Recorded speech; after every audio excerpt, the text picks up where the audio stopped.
Everyone, welcome to channel নিচেলি creation.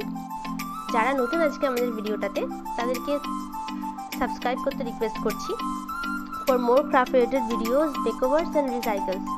আর যারা already আমাদের সঙ্গে আছেন তারা তো জানেনই যে আমরা রিসাইকেলস মেকওভার নিয়ে কাজ করতে বেশি ভালোবাসি আর আমাদের সবসময় নতুন কোনো একটা লুক দেওয়ার চেষ্টা করি। তো আজকের ভিডিওটা থাকবে যে আমরা কিভাবে পুরনো আমাদের বালা বা চুড়ি যেগুলো বাড়িতে অনেক থাকে সেগুলোকে নতুন লুকে সাজাতে পারবো। তো এরকম কিছু পুরনো চুড়ি আমাদের সবার বাড়িতেই অনেক থাকে, আর এই জিনিসগুলো আমি ইউজ করেছি, যেমন অনেক ছোট ছোট কাপড়ের টুকরো,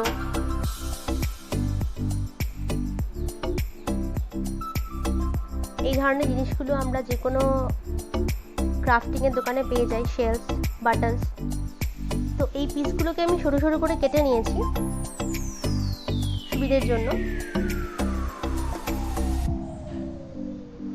এবার গ্লু লাগিয়ে এটাকে র্যাপ করে নেব।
যদি চুড়ি সরু হয় তাহলে সেগুলোকে দু তিনটেকে জয়েন করে আপনারা মোটা ওই শেপটা দিয়ে দিতে পারেন, তাহলে সবগুলো একই রকম শেপের হয়ে যাবে।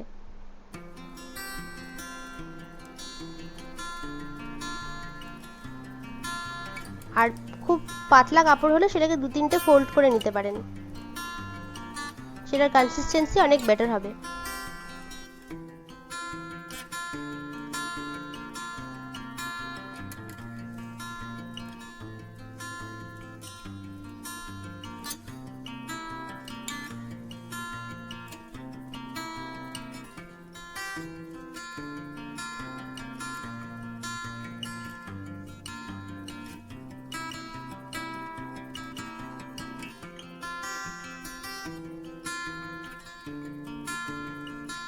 এবার এই ঘুঙরু বিটগুলোকে স্টিচ করে নেব, তাহলে কখনোই খুলে যাবে না।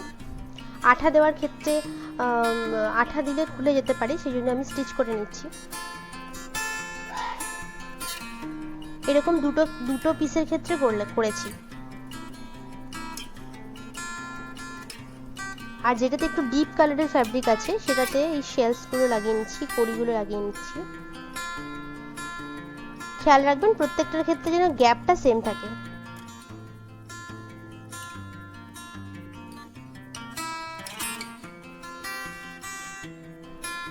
আর এই ফ্যাব্রিকটা যেহেতু খুব সুন্দর দেখতে, যেন ওটাতে কিছু লাগালাম না।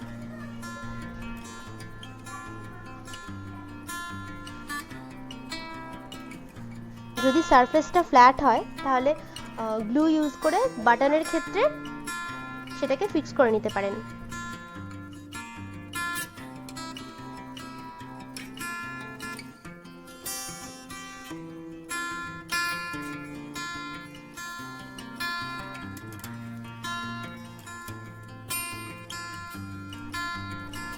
আপনারা দেখতে পাচ্ছেন 5টাই কমপ্লিট হয়ে গেছে। তাহলে এইভাবেই আপনারা পুরোনো চুড়িগুলোকে মেকওভার করে নিতে পারবেন বাড়িতে উইথ লো কস্ট। দেখুন কি সুন্দর লাগছে এগুলোকে। আর সামনে যেহেতু পুজো আসছে, যদিও জানি না আমরা কতটা বেরোতে পারবো, কতটা পরিস্থিতি ঠিক হবে না হবে, আমি সেই প্রসঙ্গে আসছি না, কিন্তু তবুও আমাদের মন তো সেজে ওঠে। তাই আসুন ইচ্ছের আলীর সঙ্গে আমরা মেকওভারের দিকে মন দিই।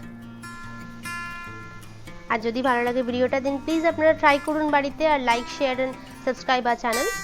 আর কমেন্ট করে জানাবেন যে কীরকম হলো, আমাকে ছবিও পাঠাতে পারেন কীরকম আপনারা বানিয়েছেন। Okay, thank you so much, stay with us.